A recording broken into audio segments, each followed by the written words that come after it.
नमस्कार, तुम्ही पाहत आहात व्हिजन न्यूज महाराष्ट्र. महेश बेडकर मारहाण प्रकरणात नाव जोडले जात असल्याच्या पार्श्वभूमीवर गंगाखेडचे आमदार माननीय डॉक्टर रत्नाकरराव दिगोटे यांनी आज पत्रकार परिषद घेऊन आपली सविस्तर भूमिका मांडली.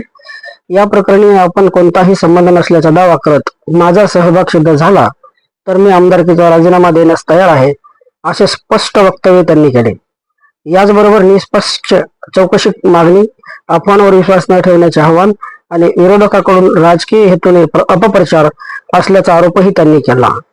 नेमकं पत्रकार परिषदेत काय म्हणाले आमदार डॉक्टर रत्नाकरराव दिगोटे, पाहूया हा सविस्तर रिपोर्ट. व्हिजन न्यूज महाराष्ट्र, त्याचा वेग, जनतेचा आवाज. महेश बेडकर मारहाण प्रकरण आपले नाव जोडले जात असल्याच्या पार्श्वभूमीवर गंगाखेडचे आमदार सन्माननीय रत्नाकररावजी दिगोटे यांनी काल दिनांक 6/2026 रोजी पत्रकार परिषद घेत आरोपावर सविस्तर भूमिका मांडली.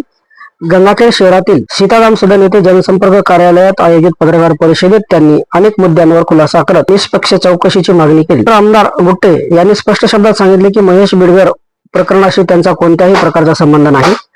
या प्रकरणात आपला सहभाग सिद्ध झाल्यास आपण आमदारकीचा राजीनामा देणार असल्याचेही त्यांनी यावेळी जाहीर केले.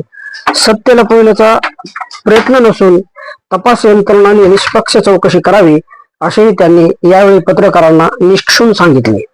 यावेळी त्यांनी असे सांगितले की घटना गाव पातळीवरील वैयक्तिक वादातून घडलेली असून काही राजकीय विरोधक त्याला जाणीवपूर्वक राजकीय रंग देत आहेत. आपल्या प्रतिमेला धक्का पोहोचवण्यासाठी अपप्रचार केला जात असल्याचा आरोपही रत्नाकर गुट्टे यांनी केला आहे. पुढे आमदार डॉक्टर गुट्टे म्हणाले, या घटनेतील जे कोणी खरे दोषी असतील त्यांच्यावर कठोर कार्यवाही झालीच पाहिजे. मात्र कोणताही पुरावा नसताना निरपराध व्यक्तींना गोवणे योग्य नाही. सत्य समोर येईल आणि न्याय मिळेल असा विश्वास त्यांनी यावेळी व्यक्त केला. घटनास्थळी उपस्थित असलेले नगरसेवक सुमित कामत यांनी वाद वाढू नये याकरिता वाद वाढू न देता शांत करण्याचा प्रयत्न केला होता, असा दावाही त्यांनी केला असल्याचे पत्रकार परिषदेमध्ये सांगितले. त्यामुळे चुकीचे कथन निर्माण करून जनतेची दिशाभूल केली जात असल्याचाही त्यांनी खास करून नमूद केले. धनगर समाजाबाबत बोलत असताना त्यांनी सांगितले की समाजाविषयी त्यांच्या मनात कायम आदराची भावना आहे. स्थानिक स्वराज्य संस्था, सहकारी संस्था, पंचायत समिती, बाजार समिती तसेच विविध पदावर धनगर समाजातील अनेकांना संधी दिल्याची त्यांना खास उल्लेख केला. समाजाच्या आर्थिक प्रगतीसाठी पुण्यशूल कायल्यादेव होळकर नगर समाज सहकारी सूतगिरणीची स्थापना केल्याचेही त्यांनी सांगितले. डॉक्टर गुट्टे यांनी पुढे सांगितले की राजकारण हे त्यांच्यासाठी सत्तेचे साधन नसून समाजसेवेचे माध्यम आहे. कोणत्याही समाजावर अन्याय होऊ नये हीच आपली भूमिका असल्याचे त्यांनी स्पष्ट केले.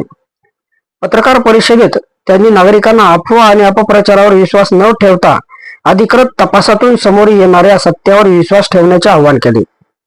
न्याय व्यवस्था, पोलीस प्रशासन आणि गंगाखेडच्या सुजाण जनतेवर पूर्ण विश्वास असल्याचेही त्यांनी सांगितले. पत्रकार परिषदेनंतर उपस्थित पत्रकारांना विविध प्रश्नांना आमदार डॉक्टर गुट्टे यांनी सविस्तर उत्तरे दिले. यावेळी गुट्टे काका मित्रमंडळाचे पदाधिकारी, कार्यकर्ते मोठ्या संख्येने उपस्थित होते. कॅमेरामॅन संघ मी गंगाधर किशनराव कांबळे, पाहत राहा व्हिजन न्यूज महाराष्ट्र. तर ही होती महेश बेडकर प्रकरणावर आमदार डॉक्टर रत्नाकर गुट्टे यांची पत्रकार परिषदेत मांडलेली भूमिका. या प्रकरणाचा तपास सुरू असून पुढे समोर येणाऱ्या अधिकृत घडामोडींची माहिती आम्ही आपल्यापर्यंत पोहोचत राहू. तोपर्यंत पाहत राहा व्हिजन न्यूज महाराष्ट्र.